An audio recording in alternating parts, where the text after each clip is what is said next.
Hey everyone, and welcome to another deep dive. We're going to be looking at some seriously cool stuff today, all about how AI is changing the way we create, experience, and even protect sound. It's amazing how fast this field is moving. Like, just a few years ago, some of this stuff would have seemed like pure science fiction. Right, and we've got a ton of fresh research papers straight from the archives to unpack. We're talking about everything from AI that can understand Indian languages to tech that can pinpoint where a recording was made just by analyzing the electrical hum. Oh yeah, and we've got AI that can compose personalized soundtracks, tools to fight those creepy deepfakes, and even systems that can translate music between languages. So get ready to have your mind blown because today we're going to unpack what all of this means for the future of sound. You know, a good place to start might be with a development that can impact a lot of people, making speech tech more accessible to speakers of Indian languages.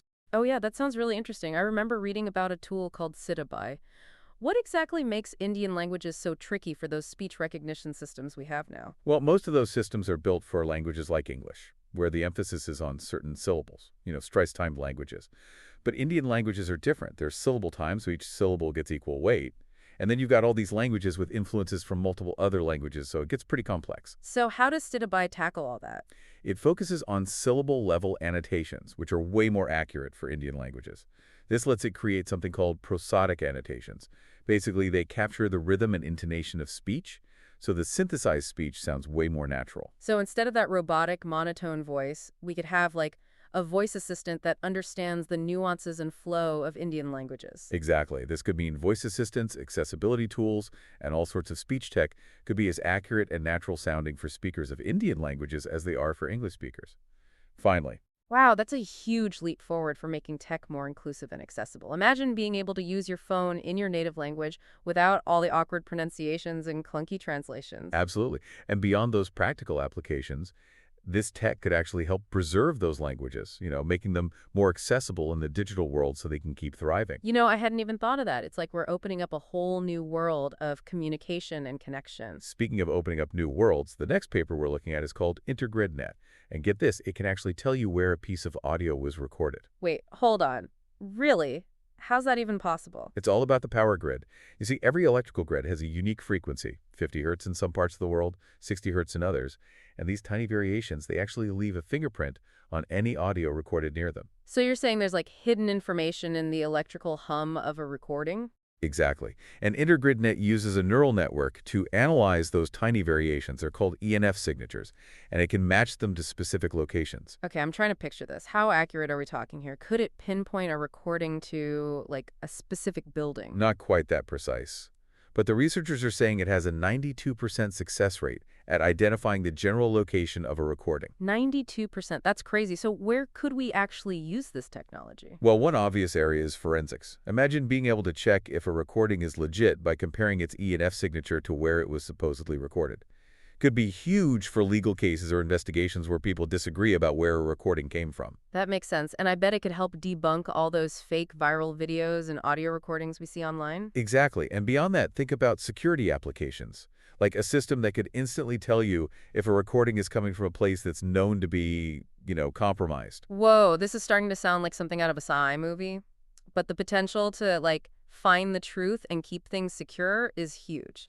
Definitely. And it shows how AI can find these hidden patterns and connections that we humans just completely miss. I am officially hooked. We've got AI breaking down language barriers and acting like some kind of digital detective.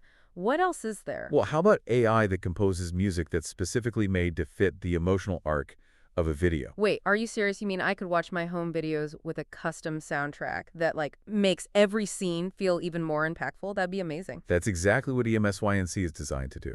It's a two-stage system. So first, it analyzes the video to figure out its emotional content and those key moments, like scene changes. So it's not just slapping on a generic happy track over a birthday party video. It's actually looking at the emotions and pacing to create a custom score. Exactly. Then a music generator takes over and creates a MIDI sequence that matches those emotional nuances and the timing of the video. It even uses this thing called boundary offset, which lets the music anticipate scene changes, so it transitions smoothly instead of just suddenly switching moods. It's like having your own personal film composer, creating a soundtrack that makes every moment of your video better. Exactly. It adds a whole other level of depth and emotional resonance to the viewing experience. I could see this being used for everything, from those personal videos to pro films and even video games. The possibilities are endless. It's crazy to think about how AI is changing not just how we hear sound, but also how sound and visuals work together. But speaking of AI changing how we experience sound, let's move on to something a little more, how should I say, unsettling. Deepfakes. Oh man, those are scary enough with video, but audio deepfakes are a whole other level of creepy. Imagine someone cloning your voice and using it to say or do things you'd never do. It gives me chills just thinking about it. It definitely should. And the scary thing is, they're getting so good, so sophisticated, that it's getting harder and harder to tell the real ones from the fakes. But there is some promising research happening to fight back. Okay, tell me there's a way to stop these audio imposters. What kind of tech are we talking about? One interesting development is called vocal crypt, and it takes a very proactive approach to stopping deepfakes. Proactive. So instead of trying to spot deepfakes after they're already out there, this tech stops them from being made in the first place. You got it. Vocal crypt embeds these super subtle, inaudible signals. They're like a secret code that messes up the AI systems that create deepfakes. So it's like a shield for your voice. But how effective is this jamming information? Can it really shut down those deepfakes completely? It's incredibly effective. The AI systems just can't handle those embedded signals, so they can't make a believable copy of your voice. Wow, that's a relief. Especially in a world where misinformation spreads so fast, having a tool that can protect our voices and our identities is so important. Absolutely. And this actually leads us to another development that's all about breaking down barriers, a universal music translator called ClamP3. Hold on, wait a minute. A universal music translator, is that even possible? Music is so complex and, nuanced. I know, it sounds crazy. But ClamP3 is getting us closer to making it happen. It uses this technique called contrastive learning to create a common understanding across different forms of music. Sheet music, recordings, even different languages, using text descriptions as a common length. So you're saying I could hum a tune into my phone, and it could not only find the song, but also find the sheet music and versions in other languages. Exactly. ClamP3 is all about bridging those gaps between different ways of experiencing music. It does what they call cross-modal retrieval, meaning you can find a song based on the sheet music or the other way around, and it does cross-lingual access too, so it opens up a whole world of musical discovery across different languages. That is mind-blowing. Imagine having instant access to every song out there, no matter the language or format. It's like having a Rosetta Stone for music. It really is. And it opens up all these incredible possibilities for musical discovery, collaboration, and cultural exchange. This is all so incredibly exciting. But before we get too carried away, we need to take a break and let our listeners absorb all of this amazing information. Yes, definitely. We'll be back soon with even more mind-blowing audio innovation, so stay tuned. Welcome back. Man, I am still buzzing from all that amazing audio tech we've talked about. Before the break, we were talking about ClenP3 and how it could create a universal language for music. It's incredible how AI is bridging these cultural and technological gaps. It really is. And that whole idea of AI breaking down barriers, we see it over and over in these papers. Speaking of breaking down barriers, I read something about GPT-4, that super powerful language model, getting a huge upgrade when it comes to audio. What's the scoop there? Oh, yeah. The latest version, GPT-4o, it's a total game changer. It can actually process and understand audio along with text. So now it's truly multimodal. Okay, so what does that actually mean? What can it do with sound that the old versions couldn't? Well, it's already doing some pretty amazing things. For example, it can analyze music, it can transcribe speech super accurately, and it can even understand and respond to spoken commands. So it's it finally has ears. But, there are already tons of AI systems that can process audio. What makes this one so special? One of the big things is that it seems to be way better at avoiding those hallucinations that AI researchers talk about. Hallucinations? Is it seeing things that aren't there? Kind of. In AI, a hallucination is when the model creates info that isn't actually supported by the data it was trained on. Basically, it's making stuff up, which can be a big problem, right, if you're relying on AI for accurate information. But GPT-4o seems to be way better at sticking to the facts. That's good to know. But you said it seems to be better. Does that mean it's not perfect? Yeah, it still has some limitations. Sometimes it struggles with more complex tasks, like picking out specific instruments in a piece of music. And sometimes its safety protocols are a little too cautious. It might not do something that seems perfectly harmless just because it's worried about the ethical implications. So it's a super smart but kind of overly cautious audio assistant. I can work with that. Exactly. And it's important to remember that even though it's super impressive, it's still a work in progress. It's constantly learning and evolving, and the possibilities for what it could do in the future are pretty much endless. Okay, I'm sensing a theme here. AI isn't just making existing audio tech better. It's opening up all these new possibilities we couldn't have even dreamed of before. What other areas are getting this AI makeover? Well, one area where AI is having a massive impact is binaural sound. The kind that creates a truly immersive 3D listening experience, almost like you're right there in the scene. Yeah, like those 3D nature sounds that make you feel like you're actually walking through a rainforest. Super cool. But I feel like that kind of immersive audio only really works with headphones. Is that changing? It could be. Researchers are using AI to make binaural sound work better with those tiny microphone arrays, like the ones in your earbuds or hearing aids. So, how does that actually work, and what does AI bring to the table? So traditionally, binaural sound has worked by assuming the sound coming from all directions equally, what they call a diffuse sound field. That works well in certain places, but it struggles when there's a strong, direct sound source, like in a conversation. Ah, so it's like when you're trying to have a phone call on a busy street and all you can hear is the traffic. Yep, exactly. Researchers have come up with this new technique. It's called signal-dependent binaural signal matching, or BSM for short.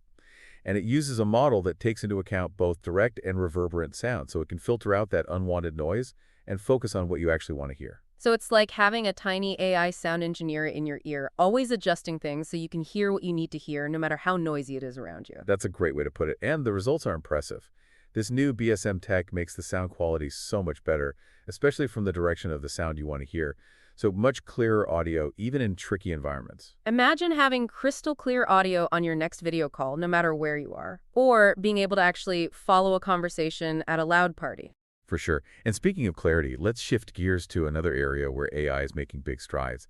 Speech recognition. I mean, it's come a long way, but there's always room to make it better, especially when it comes to understanding different accents and, dealing with different environments. Yeah, it's like sometimes you feel like you're speaking a different language when you talk to those voice assistants. You'd think by now they'd be able to understand a little mumbling or an accent, right? You would think.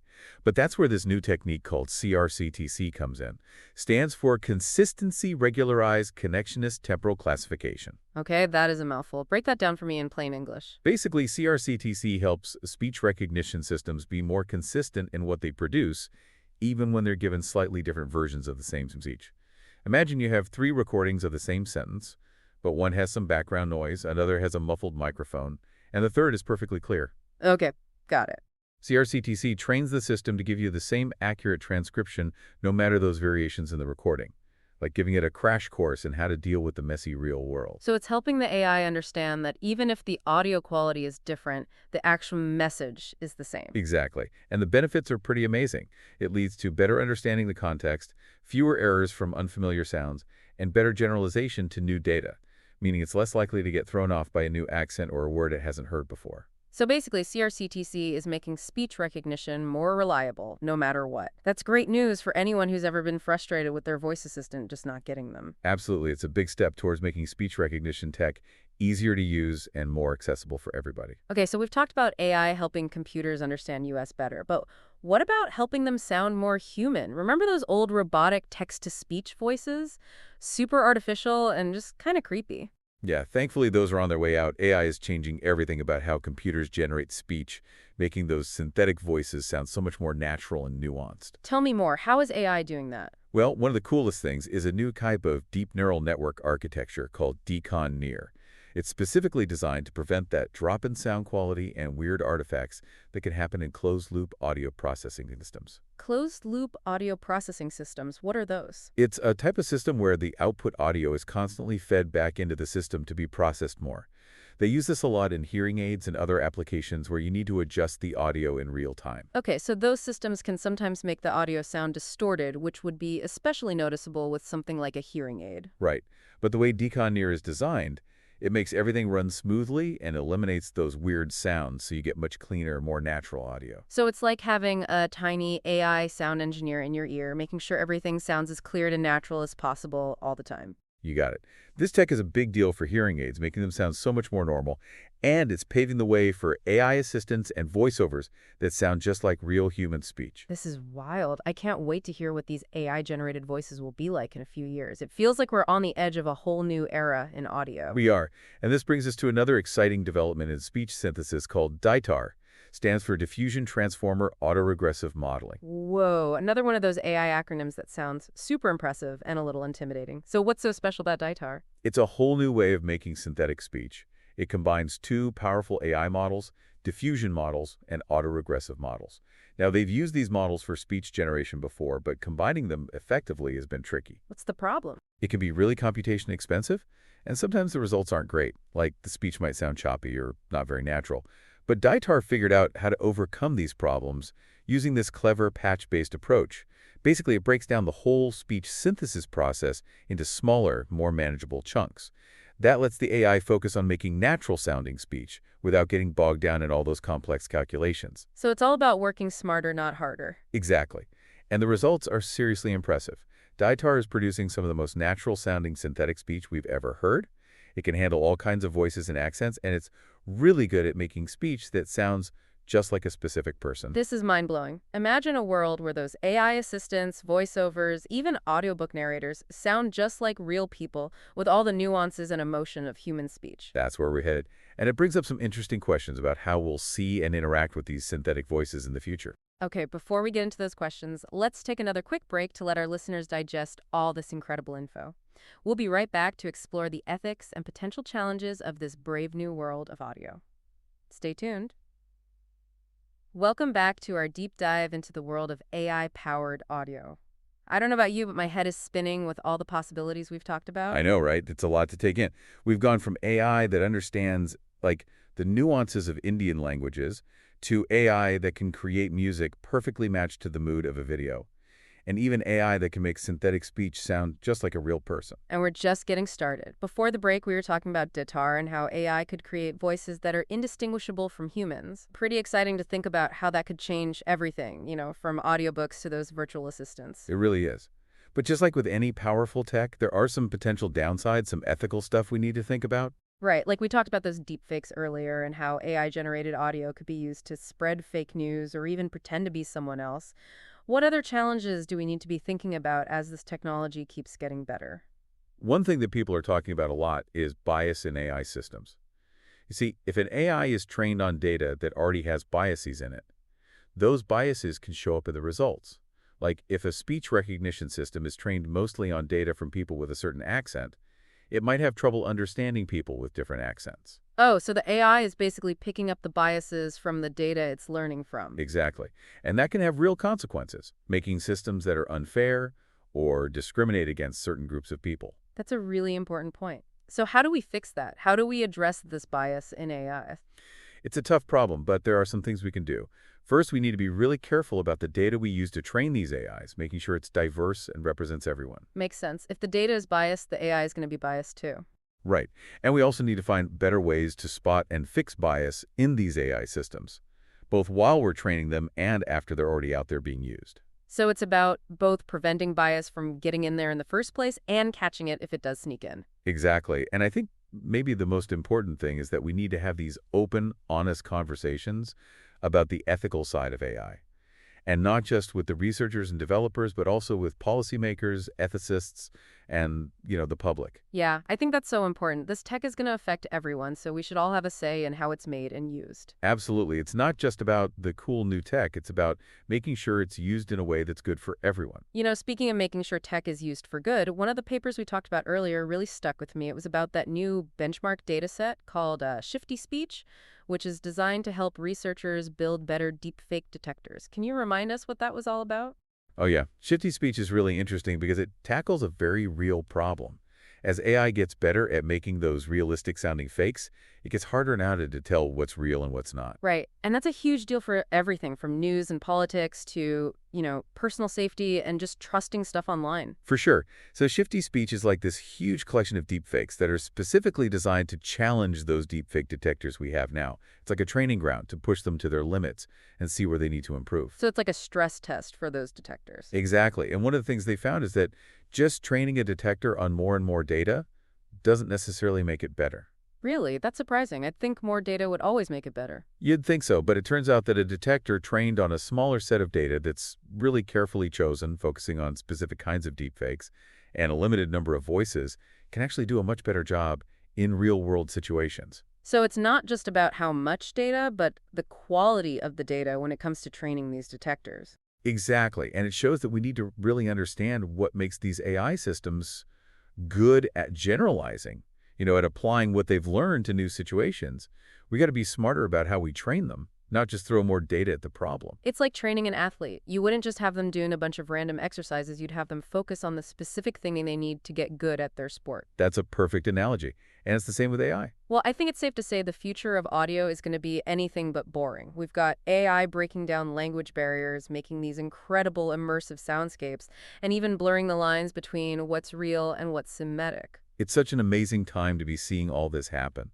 And it's both exciting and a little bit scary to think about all the possibilities and challenges that are coming. I totally agree. We've covered so much today, from the nitty-gritty details of all this new tech to the bigger ethical questions. But I think the main takeaway is that AI is changing everything about how we make, experience, and even just think about sound. Definitely. And as we move forward, it's super important that we keep having these thoughtful, informed conversations about how these technologies are shaping our world. Couldn't have said it better myself. And to our listeners, thank you so much for joining us on this deep dive into the world of AI and audio. We hope you found it as mind-blowing as we did. We certainly did. And we encourage you to stay curious, keep exploring, and never stop questioning the world around you. Because who knows what incredible sounds the future holds.